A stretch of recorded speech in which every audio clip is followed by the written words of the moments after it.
স্বাগত news 24 global টাইমে। দর্শক, বিশ্বের নানা প্রান্তের খবর নিয়ে আপনাদের সাথে আছি আমি ফয়সাল মাহমুদ। শুরুতেই জানিয়ে দেব শিরোনামগুলি। কানাডাকে যুক্তরাষ্ট্রের অংশ দেখিয়ে নতুন মানচিত্র প্রকাশ ট্রাম্পের। অটোয়াকে মার্কিন অঙ্গরাজ্য বানানোর সুযোগই নেই বললেন ট্রুডো।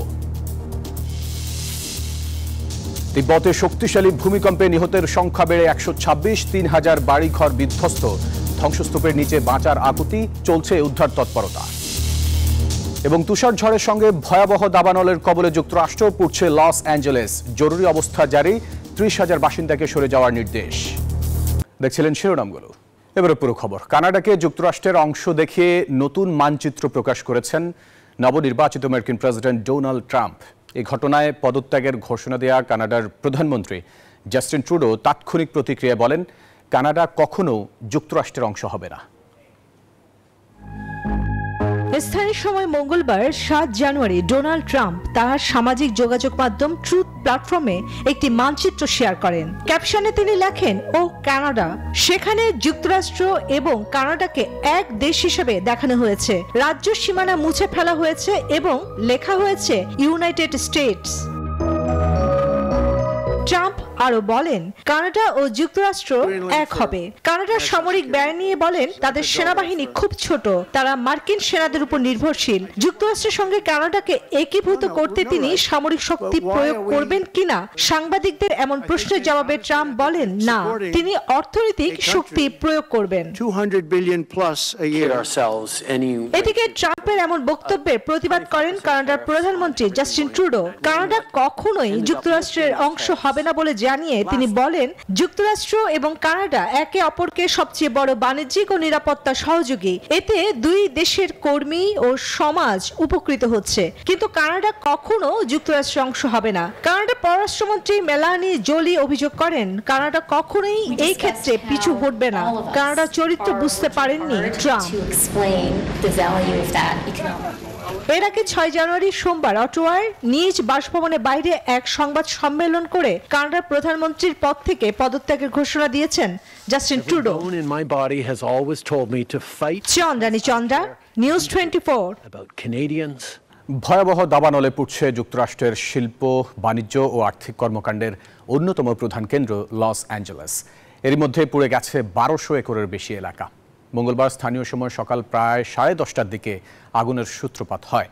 ঘন্টায় 50 মাইল গতির দমকা বাতাস এবং অবিশ্বাস্যভাবে শুষ্ক অবস্থার কারণে ব্যাপকভাবে ছড়িয়ে পড়েছে আগুন।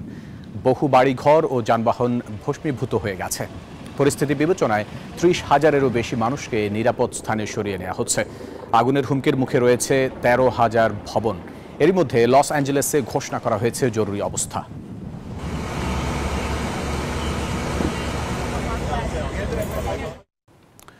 দর্শক, 24 ঘন্টায় গাজা ভূখণ্ডে ইসরায়েলি হামলায় আরও 49 ফিলিস্তিনির প্রাণহানি হয়েছে।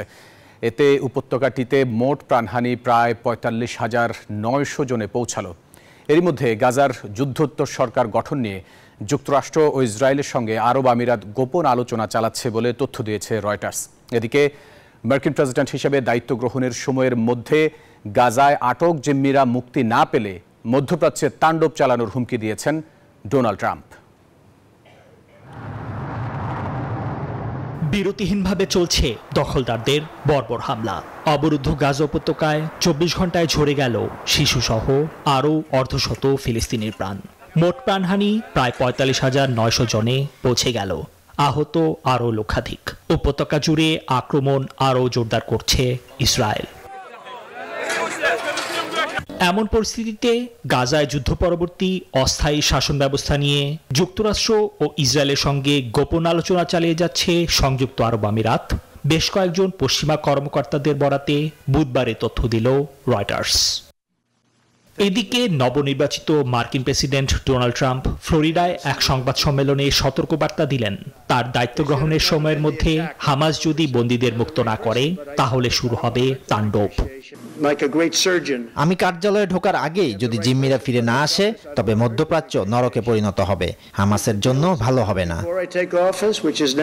ট্রাম্পের এই বক্তব্যকে গাজায় সম্ভাব্য মার্কিন সামরিক হস্তক্ষেপের হুমকি হিসেবে দেখছেন অনেকেই। নিবির আমিন, নিউজ 24। গাজা উপত্যকায় চলমান ইসরায়েলি হামলা থেকে রক্ষায় তাঁবুর নিচে একটি বড় গর্ত খনন করে থাকছেন বাস্তুচ্যুত একটি গাজান পরিবার। নতুন বছরে তাদের একটাই চাওয়া, বন্ধ হোক যুদ্ধ, জীবন হোক আগের মতোই স্বাভাবিক।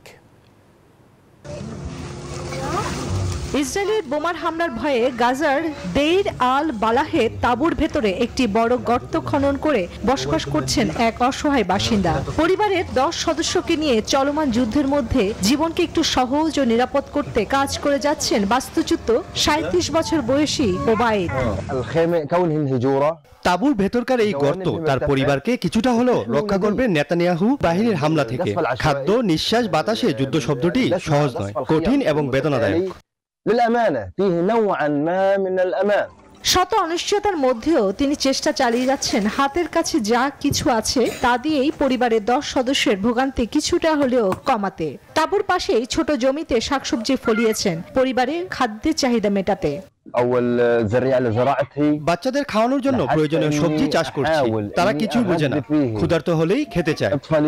পানির অভাব মোকাবেলায় ও ব্যক্তিগত ব্যবহারের জন্য বৃষ্টির পানি সংরক্ষণ করে রাখেন।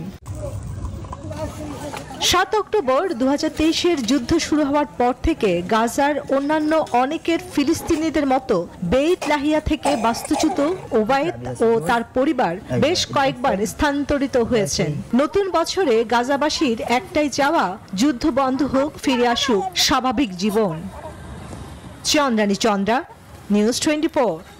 ইউরোপীয় ইউনিয়নের অন্তর্ভুক্ত দেশগুলোতে ফেসবুকের মূল প্রতিষ্ঠান মেটার ফ্যাক্ট চেকিং প্রোগ্রাম বাতিল করলে প্রযুক্তি জায়ান্টটিকে জরিমানার হুমকি দিয়েছে ইইউ কমিশনে প্রযুক্তি বিষয়ক মুখপাত্র থমাস রেগনিয়ার বলেছেন, যদি মেটা ইইউর ডিজিটাল পরিষেবা আইন মেনে চলতে ব্যর্থ হয় তবে তারা প্রতিষ্ঠানটিকে জরিমানা করতে পারেন।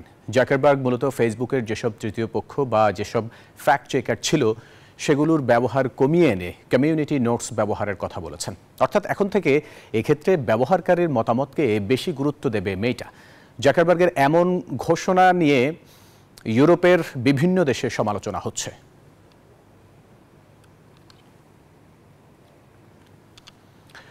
ক্ষমতাচ্যুত প্রধানমন্ত্রী শেখ হাসিনার বাংলাদেশের পাসপোর্ট বাতিলের ঘোষণার মধ্যেই ভিসার মেয়াদ বাড়িয়েছে ভারত।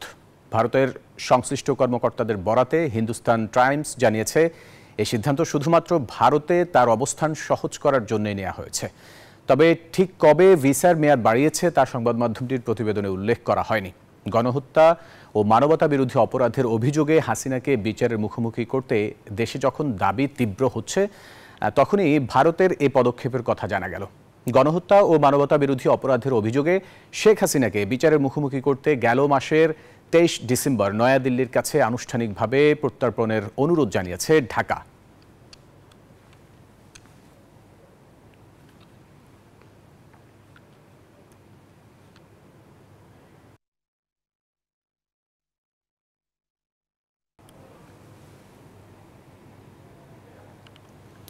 দর্শক, রাশিয়ার মস্কোতে উদযাপিত হলো অর্থোডক্স খ্রিস্টানদের বড়দিন। বিশেষ প্রার্থনা অনুষ্ঠানে যোগ দিলেন রুশ প্রেসিডেন্ট ভ্লাদিমির পুতিন। অর্থোডক্স চার্চের প্রধান প্যাট্রিয়ার্ক কিরিল মস্কোতে ক্রিসমাসের নেতৃত্বে ছিলেন। রোমানিয়ায় অর্থোডক্সের বড়দিন 6 জানুয়ারি পালিত হলেও রাশিয়া ও সার্বিয়ার গির্জাগুলো জুলিয়ান ক্যালেন্ডার অনুসরণ করায় 7 জানুয়ারি তাদের বড়দিন উদযাপিত হয়। গির্জায় জড়ো হয়েছেন শতাধিক মানুষ। পরিবার পরিজন নিয়ে এসেছেন অর্থোডক্স খ্রিস্টানদের বড়দিন উৎসব পালন করতে। চারদিকে উৎসব মুখর পরিবেশ। স্থানীয় সময় মঙ্গলবার 7 জানুয়ারি রাশিয়ার মস্কোতে পালিত হলো অর্থোডক্স খ্রিস্টানদের বড়দিন। উৎসবের ভাগিদার হতে গির্জায় যোগ দেন রাশিয়ার president Vladimir Putin. Saint George the Victorious গির্জায় প্রার্থনায় মোমবাতিও জ্বালান পুতিন। মস্কোতে ক্রিসমাস লিটার্জির নেতৃত্বে ছিলেন অর্থোডক্স চার্চের প্রধান প্যাট্রিয়ার্ক কিরিল। সৃষ্টিকর্তার কাছে প্রার্থনা করি যুদ্ধ যেন শেষ হয়, শান্তি ও ন্যায় বিচার একসাথে আসে, কারণ ন্যায় বিচার ছাড়া শান্তি আসা সম্ভব নয়। ক্রেমলিন জানান এক বিবৃতিতে পুতিন রাশিয়া ও বিদেশে অর্থোডক্স খ্রিস্টানদের অভিনন্দন জানান। এছাড়া তিনি গির্জা প্রধানের সাথেও সাক্ষাৎ করেন। সার্বিয়াতেও জাঁকজমকভাবে দিনটি পালিত হয়েছে। বিশেষ প্রার্থনা উৎসব রোমানিয়া, বুলগেরিয়া 6 জানুয়ারি পালিত হলেও রাশিয়া ও সার্বিয়ায় গির্জাগুলোতে জুলিয়ান ক্যালেন্ডার অনুসরণ করায় 7 জানুয়ারি তাদের উদযাপিত হয়। অনেক অর্থোডক্স খ্রিস্টান 6-7 জানুয়ারি ক্রিসমাস উদযাপন করে। চন্দ্রানী চন্দ্রা, নিউজ 24। অস্ট্রেলিয়ার সমুদ্রে বিমান বিধ্বস্তের ঘটনা ঘটেছে। এতে বিমানটির সুইজারল্যান্ড ও ডেনমার্কের 2 পর্যটক সহ মোট 3 জনের প্রাণ গেছে। বিমানটির 34 বছর বয়সী পাইলটও এই ঘটনায় মৃত্যুবরণ করেছেন। মঙ্গলবার দেশটির পশ্চিমাঞ্চলীয় পার্থ শহরের কাছে এই দুর্ঘটনা ঘটে। এক প্রতিবেদনে এই তথ্য জানিয়েছে রয়টার্স। তারা জানায়, থমসন উপসাগরে উড্ডয়নের পরপরই এই প্লেনটি পানিতে তলিয়ে যায়। বিমানটিতে 7 জন আরোহী ছিলেন।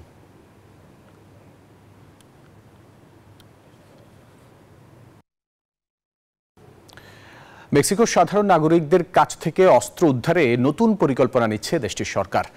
অবৈধ মেশিনগান ও অ্যাসাল্ট রাইফেল সহ আগ্নেয়াস্ত্র উদ্ধারে সর্বোচ্চ $1,300 আর্থিক প্রণোদনার চিন্তা করছে দেশটি। সম্প্রতি প্রকাশিত মেক্সিকোর সরকারি গেজেটে আর্থিক প্রণোদনার বিষয়টি উল্লেখ করা হয়েছে। মেক্সিকোতে সহিংস অপরাধ কমাতে দেশের নাগরিকদের নিরস্ত্র করাটা জরুরি মনে করছে তারা। এতে বলা হয়েছে, রিভলভার জমা দিলে $430, AK-47 রাইফেল জমা দিলে $1,200 এবং মেশিনগান জমা দিলে $1,300 দেওয়া হবে। মেক্সিকোতে অস্ত্র কেনাবেচা কঠোরভাবে নিয়ন্ত্রণ করা হয়েছে। তাই দেশটির সরকার যুক্তরাষ্ট্রের দিক থেকে সীমান্তে অস্ত্র পাচার মোকাবেলায় কঠোর পদক্ষেপ নিতে বারবার ওয়াশিংটনের প্রতি আহ্বান জানাচ্ছে। পাশাপাশি এই প্রণোদনার কথা ভাবছে।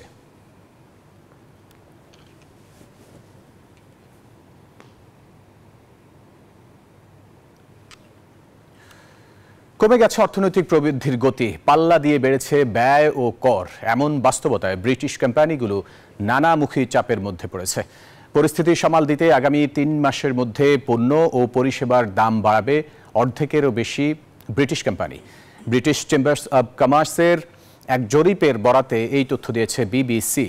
ব্রিটিশ কোম্পানিগুলো জানিয়েছে, উৎপাদন ও পরিচালন খরচ ক্রমাগত বৃদ্ধি পাচ্ছে। বিশেষ করে কর্মী নিয়োগ, বীমা প্রিমিয়াম ও ন্যূনতম মজুরি বৃদ্ধির মতো চাপে কোম্পানিগুলো পণ্যের দাম বাড়াতে বাধ্য হচ্ছে। দাম বাড়ানোর কারণে মূল্যস্ফীতি বাড়তে পারে বলে আশঙ্কা করছে বিশ্লেষকরা।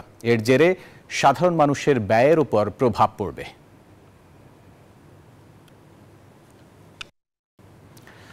লেবাননে যুদ্ধ পরিস্থিতি অনেকটা স্বাভাবিক হওয়ায় বৈরুতে বাংলাদেশ দূতাবাসে গতি ফিরতে শুরু করেছে। এর মধ্যে প্রবাসীদের MRP পাসপোর্ট নবায়ন, ই-পাসপোর্ট কার্যক্রম সেবাসহ নানা আয়োজনে আন্তর্জাতিক অভিবাসী দিবস ও জাতীয় প্রবাসী দিবস পালন করছে বাংলাদেশ দূতাবাস। যুদ্ধকালীন সময়ে সাহসিকতার সঙ্গে কাজ করায় প্রবাসী সাংবাদিকদের সম্মাননাও দেওয়া হয়েছে। লেবানন থেকে মিলন খানের তথ্যছবিতে ডেস্ক রিপোর্ট।